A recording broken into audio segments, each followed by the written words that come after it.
Hi friends, welcome to Network Cloud Technologies. So today we are going to learn VMware vCenter 6.5. Agenda is what is vCenter, discussing its architecture, what happens if vCenter is down, PSC models and its components, VMware SSO, VMware licensing services, VMware certificate authority, other services in vCenter, ports in vCenter. So let's start.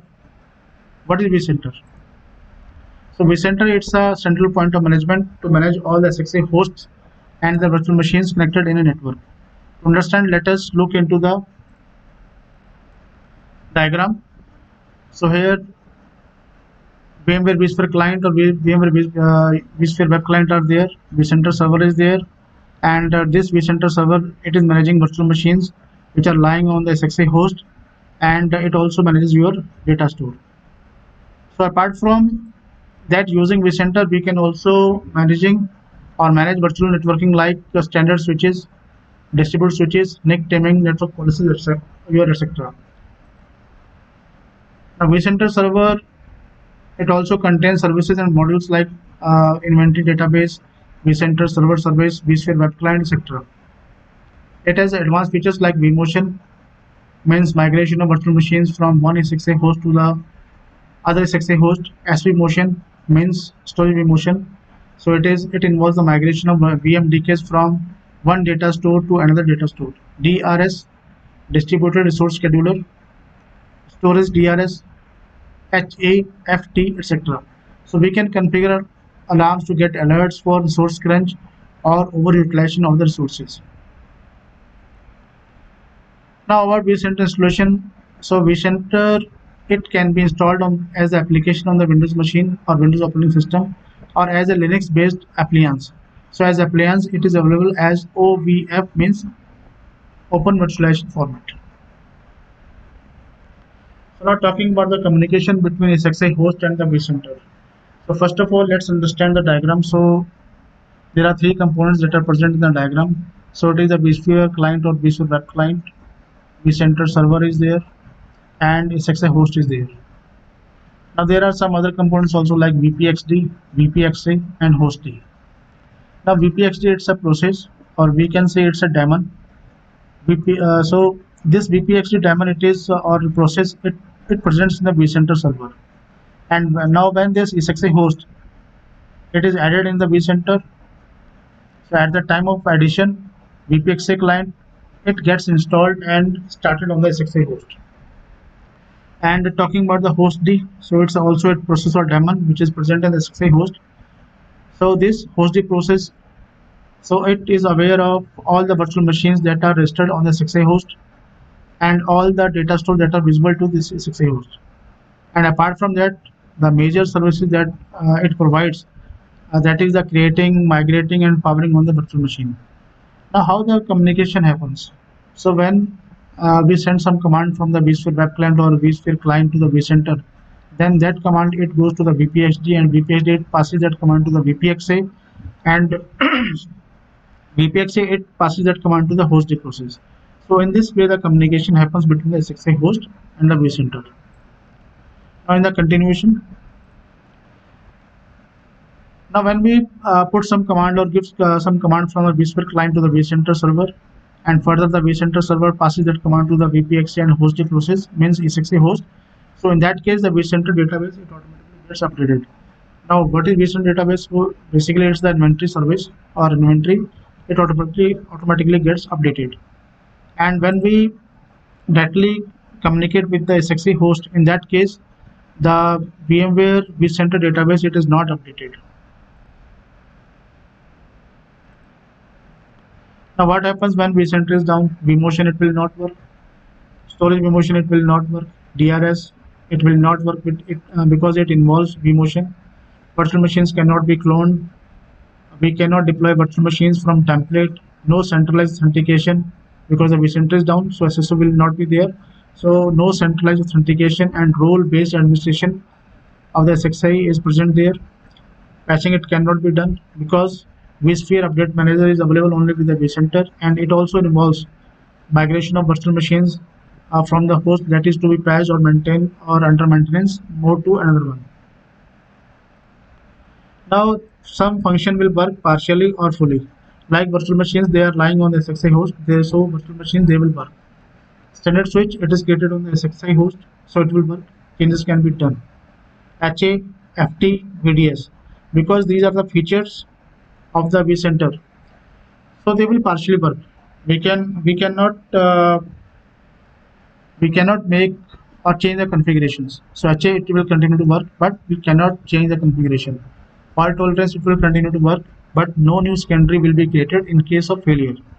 VDS means your VMware Virtual Distributed Switch or DV switch it will continue to work, but no new configuration can be made.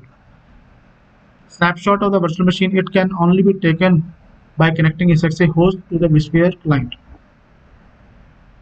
Other products like VRO means vRealize Orchestrator, vRealize Automation, and vCloud Director.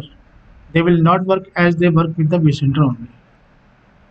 So talking about the vCenter installation, so we can install in two ways, with the embedded PSC and using the external PSC.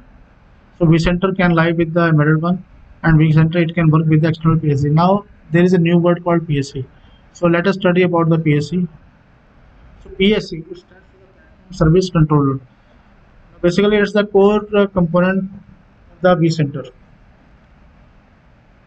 So it can present in the vCenter. It can also work apart from vCenter.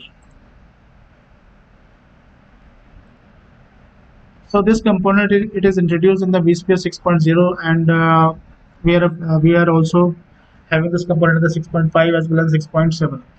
The PSC is a component used to provide common infrastructure services for VMware products.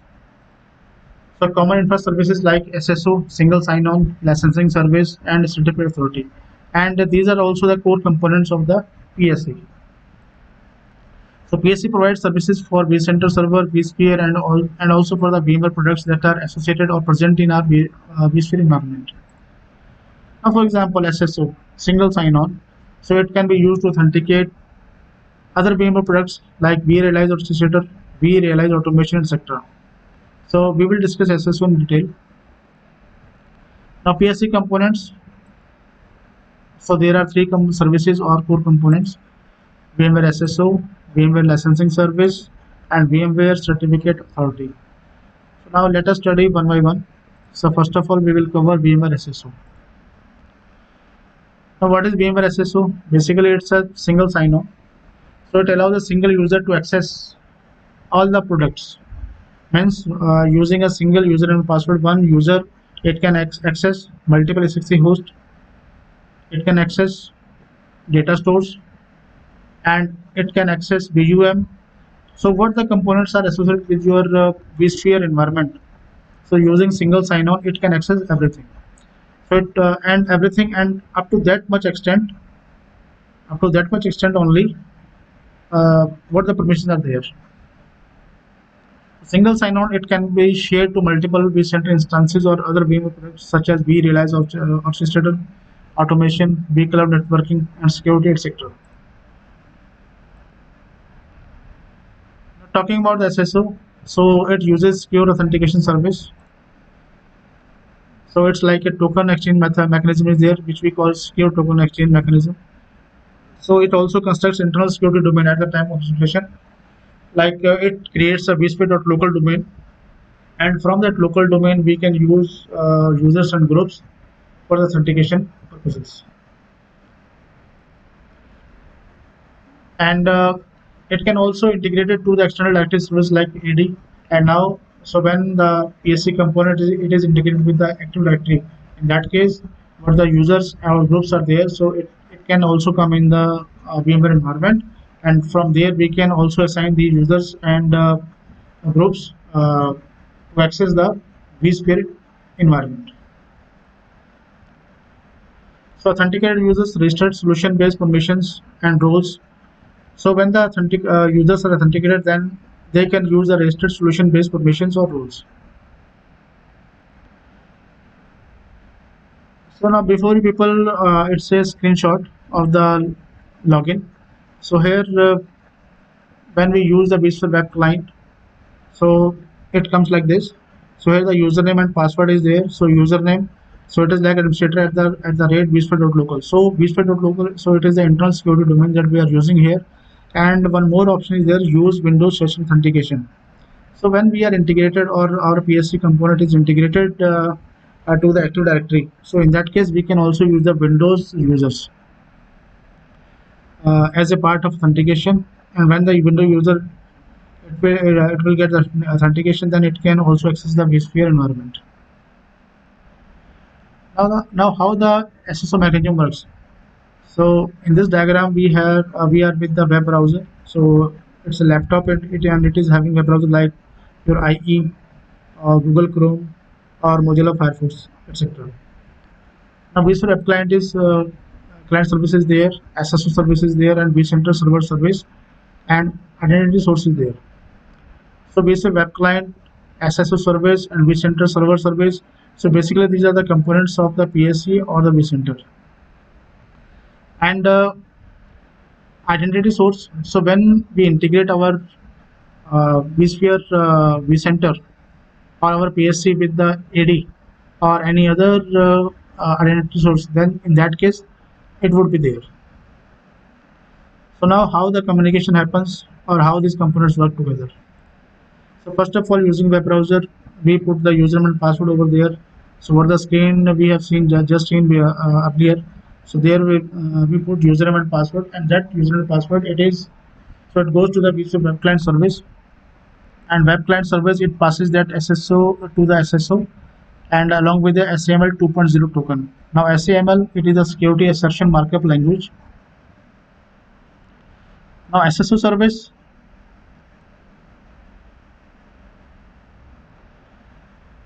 so the username and password it is passed to the SSO service server, and the vSphere web client passes the login information to the vCenter single sign-on service means SSO, and which checks the SAML 2.0 token security assertion markup language of the vSphere client. If the vSphere web client has a valid token, then in that case your vCenter single sign-on then checks whether the user is in the configured identity source, for example Active Directory. So now it passes the username and password to the identity source like this, and when it validated over here, then username and password goes to the SSO service, and in return it assigns a token to the vSphere web client, and the vSphere web client passes that token to the vCenter server, and vCenter server again it passes that token to the SSO service for the authentication or validation, and when it gets the validated token, then that user using this token it can access so what the resources are present in the vSphere vCenter environment or vSphere environment. So in this way the communication happens, or in this way your SSO service works. Now here we will study what is identity source. So SSO it uses identity sources. So sources, these are the sources from where we can add users or groups to manage vCenter server objects by assigning them permissions. For this, we must join the PSC instance or the VCSA to the AD domain. And if we talk about the identity sources, your identity sources are like AD as an LDAP server, Open LDAP, local operating system. So let us study one by one. So AD it is the Microsoft component. So after domain joining, all the domain users and groups can appear in the ID or identity source. So AD as an LDAP server, LDAP stands for the Lightweight Directory Access Protocol. So LDAP sits on the top of TCP/IP stacks and it uses to access AD database over internet or network. So Open LDAP is an open source implementation of LDAP, both server and client. The Open LDAP server identity source is available for environments that use Open LDAP. And local operating system, so this is the local operating system where we have installed the PSC. So from that operating system we can also use its user IDs to provide them permission to access the vCenter's server components. Now there are some components that are registered with the VMware SSO and influence its ability. So these components are VMware vCenter server, sorry, vCenter server, your inventory service is there, and VRO there means orchestrator, vShield manager, vCloud director, vSphere web client, vSphere data protection, log browser, etc. The second, VMware licensing service. So this service, it provides common licensing inventory to the vCenter servers that are connected to PSC or multiple linked PSCs. So it removes the dependency when vCenter is should be there for licensing operations to occur.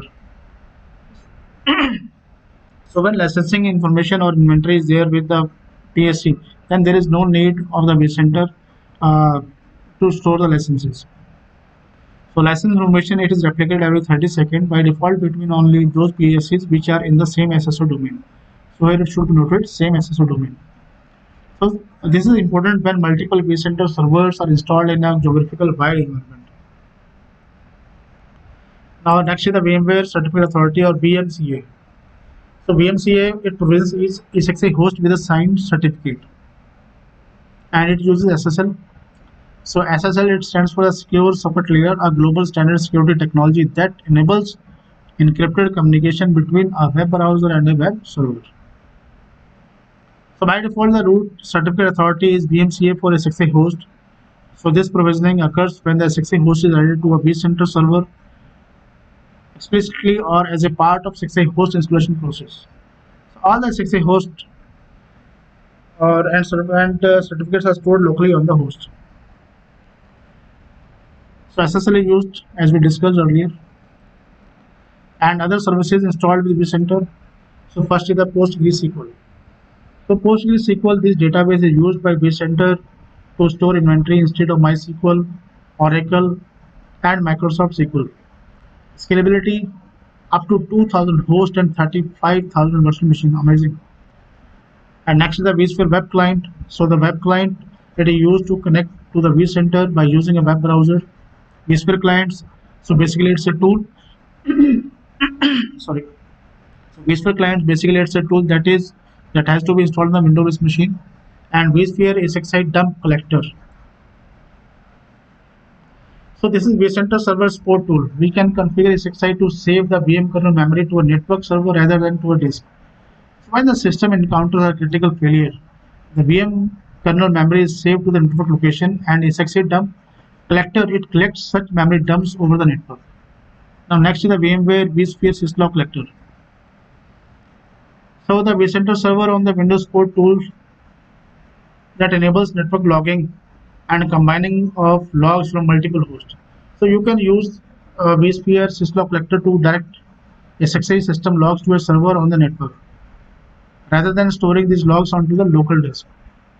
And the recommended maximum number of supported hosts to collect logs from is 30. So for more information, we can have the KB article, which is present on the http kb.vmware.com, KB 2021-652.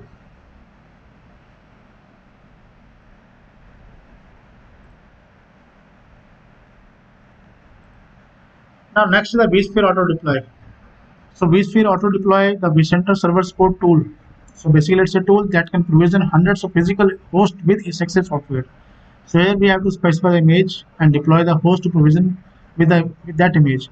Optionally, we can also have the host profile to apply to the host and a vCenter server location. Now next is the VMware vSphere Update Manager extension. So Update Manager enables centralized automated patching and versioning management for VMware vSphere and offers support for VMware SXI host. vSphere web client. So talking about the vSphere web client, so this client, we use this client to connect to the vCenter. So it is server-side installation for installing and managing vSphere from a web browser. So basically, web browser, we can use Microsoft Internet Explorer, we can use Microsoft your Mozilla Firefox, Google Chrome, and the requirement, it should be like we need Adobe Flash Player should be there, or it can be like 11.1 or later. PSC models, there are 3 PSC models. Single PSC model, a single PSC servicing more than one vCenter. So here PSC is a single point of failure. Second is shared SSO domain PSC model. So in this model, so multiple or more than one PSC is there, can be there servicing the same SSO domain. Although the PSC is not a single point of failure over here, so there is no automated failover. So here the automated, so here no automated failover is present. So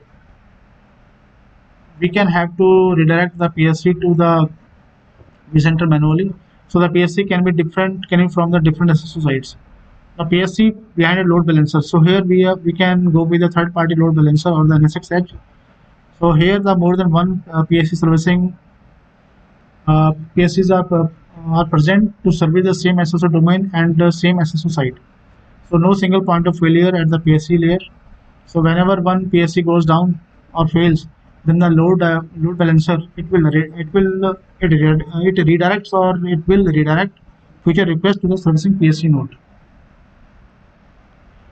Now, talking about the hardware requirement, it is directly proportional or directly related to the number of hosts or the virtual machines that we are going to manage. The minimum hardware, like it's a tiny for a tiny environment, and when we use the Linux based appliance and managing 10 hosts or 100 VMs, then we need 2 vCPUs, 10 GB of RAM, 300 GB of disk space. We should be there with the NIC, and it should be like gigabit Ethernet. Talking about the different environments, so there are 5 environments, so like tiny, small, medium, large, and it depends upon the number of XA hosts and the problem VMs. So if we talk about the tiny, it's XA host 10, small 100, medium 400, large 1000, and extra large 2000.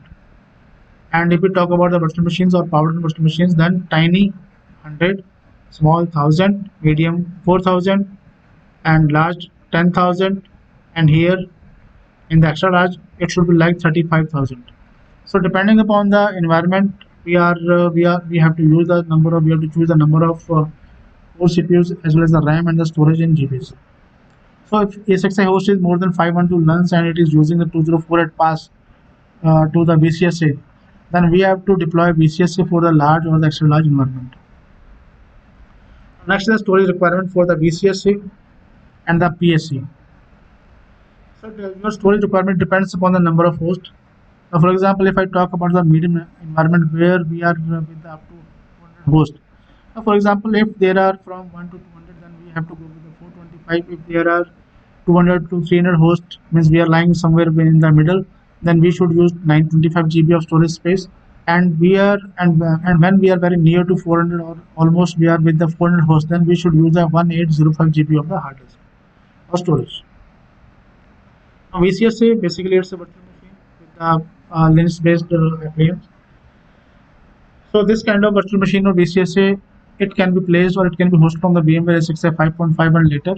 And what the VCSA contains, basically it contains the operating system, which is Project Photon operating system 1.0, database, PostgreSQL database is there, vCenter server 6.5 and the components. And what are the components? vCenter single sign-on, vCenter licensing services, vCenter VMware certificate authority, etc. Other ports. So when we communicate from one server to another server or one host to another host, or PSC to PSC, or vSphere web client to host, or vSphere web client to vCenter, and vCenter to host, and host to vCenter, PSC to PSC, PSC to host, like that. So in these communication, we require some kind of ports. So if the port is not in the use or it is blacklisted somewhere, then the vCenter displays an error message. Well, now talking about the ports 22 TCP, so it is the port which is needed for the SSHD, and 53 it is used for DNS, 80 for HTTP, 88 it is used by the AD server for the authentication purpose, 389 it is the port that is needed for the communication between the vCenter to PSC and PSC to PSC, and 9443 it's a very much important port. It's a very important port, 9443.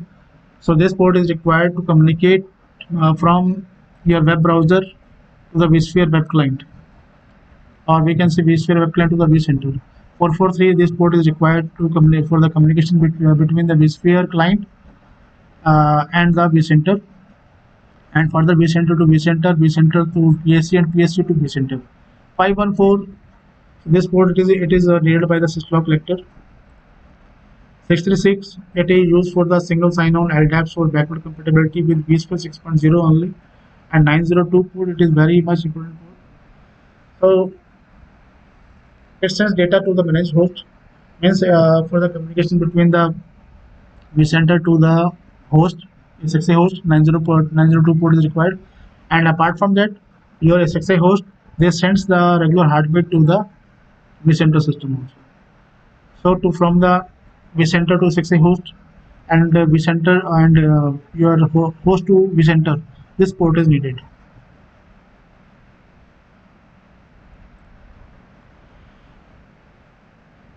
So thanks for being with me for this lecture.